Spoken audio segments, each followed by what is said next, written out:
Hey soldiers, ESG investing, environmental, social, governance investing. It's a money-losing proposition. It's synonymous with woke investing, and not even Warren Buffett thinks it's a good idea. I shouldn't say not even, because I don't know why he would. He is a excellent investor, bar none, greatest investor of our time. And yeah, I can actually prove that mathematically. The man has a 50,000% return for Berkshire Hathaway. So I think that speaks for itself. He's out there saying that ESG is asinine. We're going to get to him in his own words in just a second. But I want to let you know that Joe Biden just did something incredibly asinine, which is, par for the course.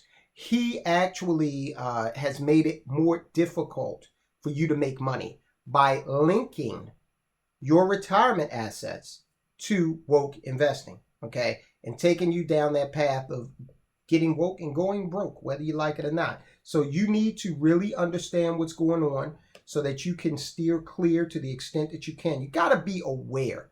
Guys, look, go ahead and press the thumbs up for me.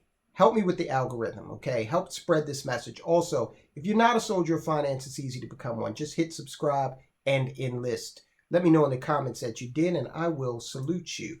Let me know if you hear a background noise in this. Again, I'm trying to refine things for you guys to bring you the highest quality that I possibly can, because I deeply appreciate your viewership. Now, what is going on out here with this woke investing? First, let me say that I don't care who you sleep with. I don't care what color you are. I don't care what ethnic background you come from. I think we can all get together. If we put 100 people in a room and ask each and every last one of them, do you need to make more money? I don't care what their ethnic backgrounds, sexual orientations or preferences, their colors. I don't care whether they like dogs or whether they cat people. Doesn't matter. 99 of them would say, yes, I need more money. We would have unanimity on that particular question. We'd have one idiot who, there's always one.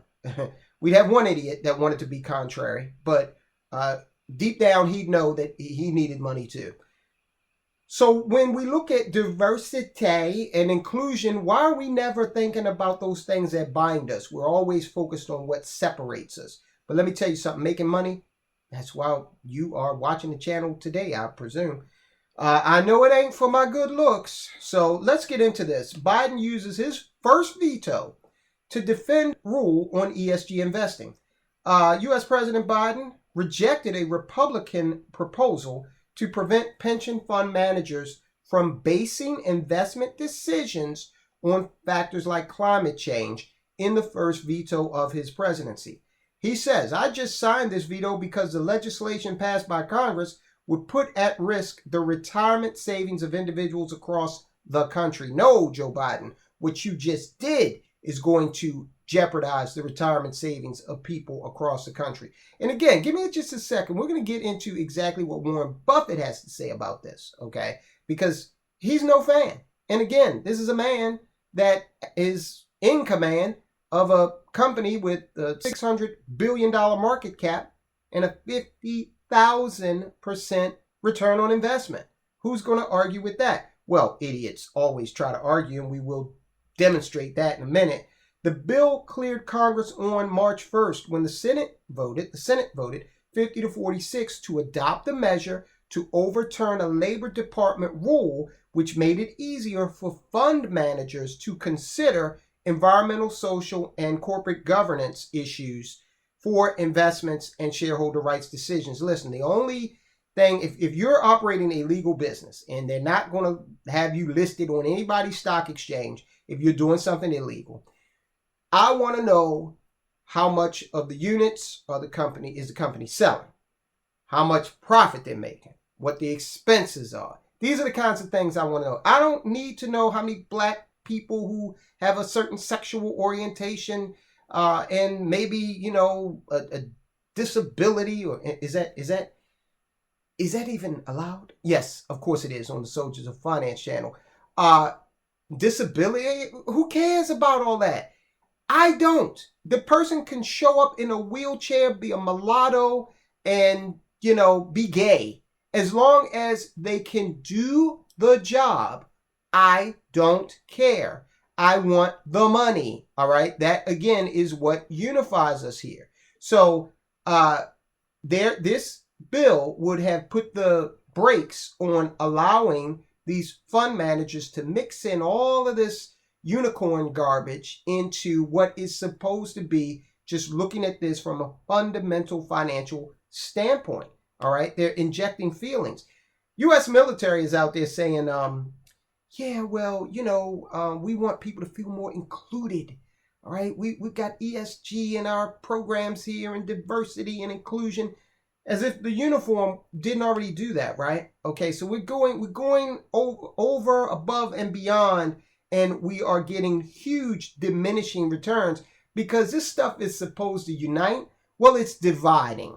It's doing a great job of dividing. And as far as ESG is concerned, it ain't even making no money. All right. And it's not even performing the ESG function at all. We'll get to that in a minute. Democrat Senators Joe Manchin of West Virginia, John Tester, they voted to support this bill. Republicans claim the rule, which covers plans that collectively invest $12 trillion on behalf of 150 million Americans, half of America, would politicize investing, of course, by allowing plan managers to pursue liberal causes. And let me tell you something. You get woke, you go broke. That is why Marvel is having trouble reliving the glory days, the pre-Endgame days. That is why Disney as a whole, they went out and did this thing where they allowed their employees to hijack the company and get in the middle of some legislation down in Florida. And it resulted in Disney losing an extremely favorable tax advantage in the state of Florida. And people are saying, well, Disney can just get up and leave. Okay, yeah, right. You don't know the Disney operation if you think that's possible. Where are they going? It's like a small country down there. Okay, aren't they bigger than like the Bahamas? All right, so they're not going anywhere. Besides that, Euro Disney and Disneyland never saw the type of performance in terms of profit that Disney World did. So people fly over Euro Disney to come to Florida, go to Disney World.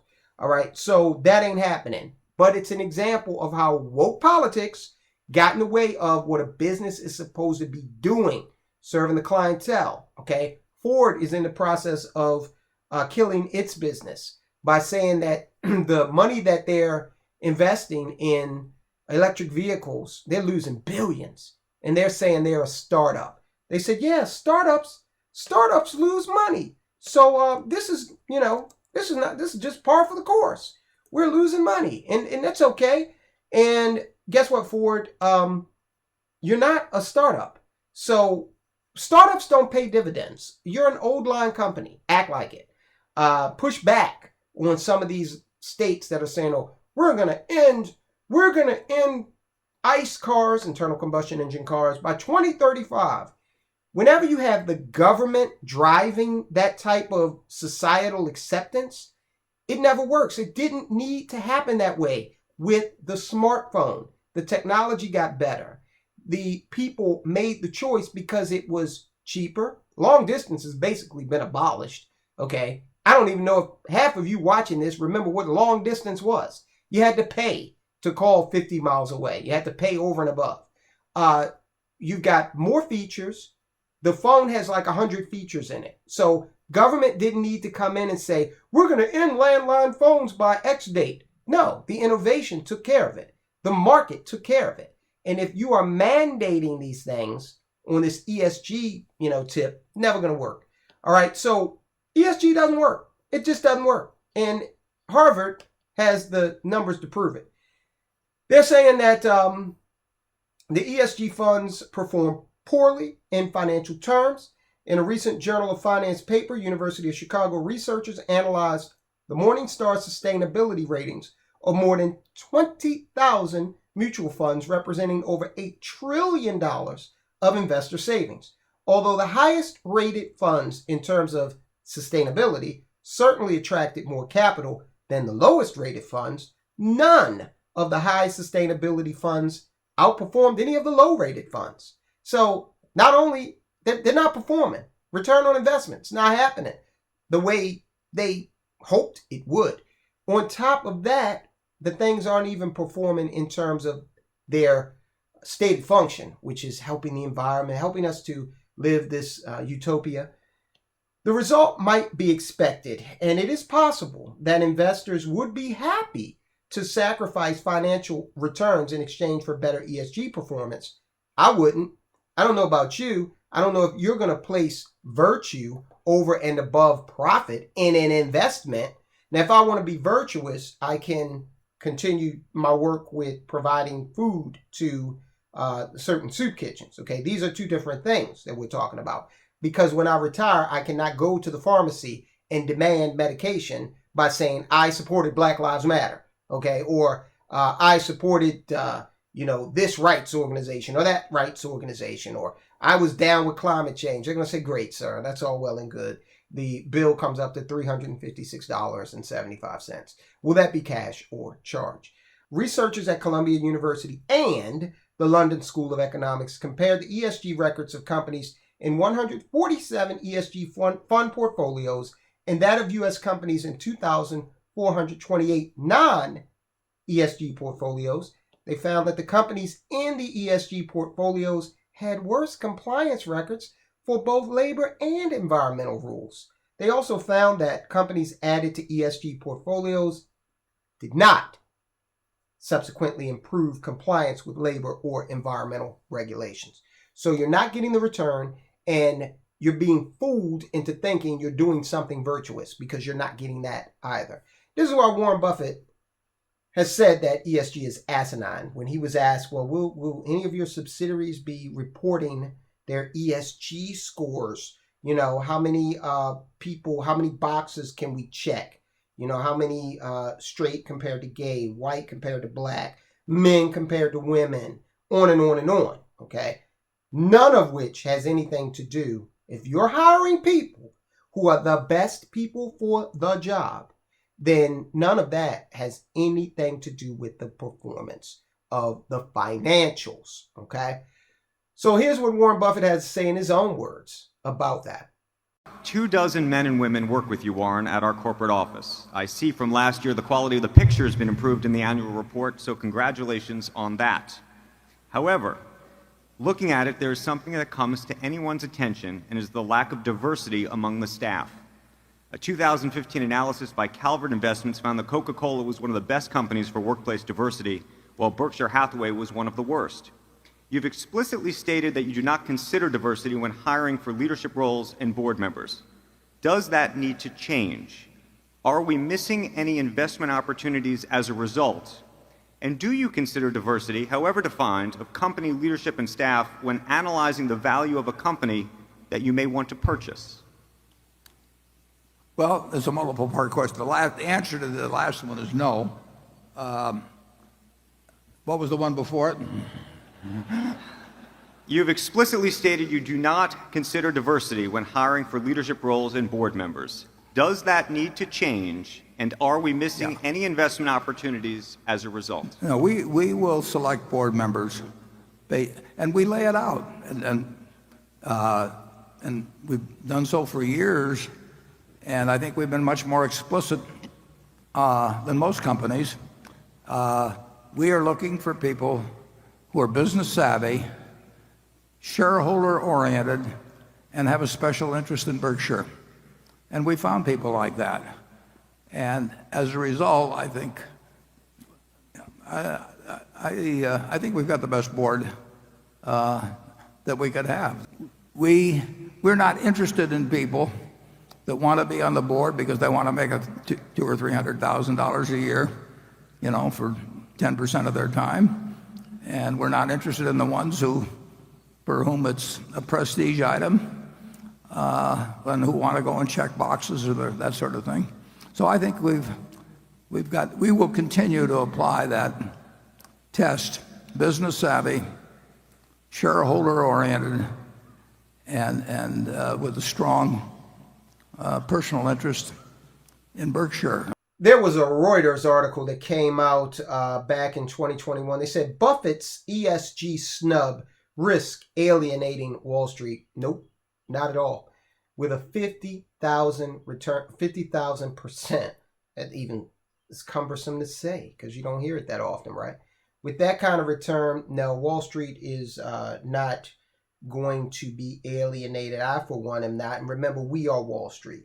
You got a 401k. You got a, what do you call it? The IRA. You got any, in the stock market in any way, you are Wall Street. Don't let them fool you with headlines like alienating Wall Street as if you're not already Wall Street. What do you want? What do you prize more? Okay. Diversity and inclusion, and opening up the annual report and seeing, oh, look at this. We've got all kinds of people here in the board of directors. And then on the next page, you see the company's lost 15% of its value in the last year. Does that make you happy? Or you open it and there's all men. They're all white men. Okay. But the company went up by 50%. Or they're all black women. But the company just skyrocketed by like 60%. Okay. Sounds good to me. All right. Or they're all gay. Everybody who's on the board of directors and management in this company, 100% gay. Cool. Look at this. They got an 80% return on their investment this year. Okay. I don't know what companies these would be, 50, 60, and 80%. But I'm just being dramatic for effect. All right, guys. So let's put all this poppycock to the side and get real. Okay. Let's get real. Let's figure out what unifies us. And I'm telling you, we all know that making money certainly does. Take a look at this video, Recession Death Watch. That's another thing that we all have in common. Doesn't matter, what our ethnicity or sexual orientation is. If a recession is coming down the pike, it is not going to obey ESG. It's just going to hit everybody equally. You want equity? A recession can do that for you. Watch this. Talks about how Goldman Sachs has upped its chances, the percentage of its chances for a recession occurring. Watch that, guys, and I will talk to you soon.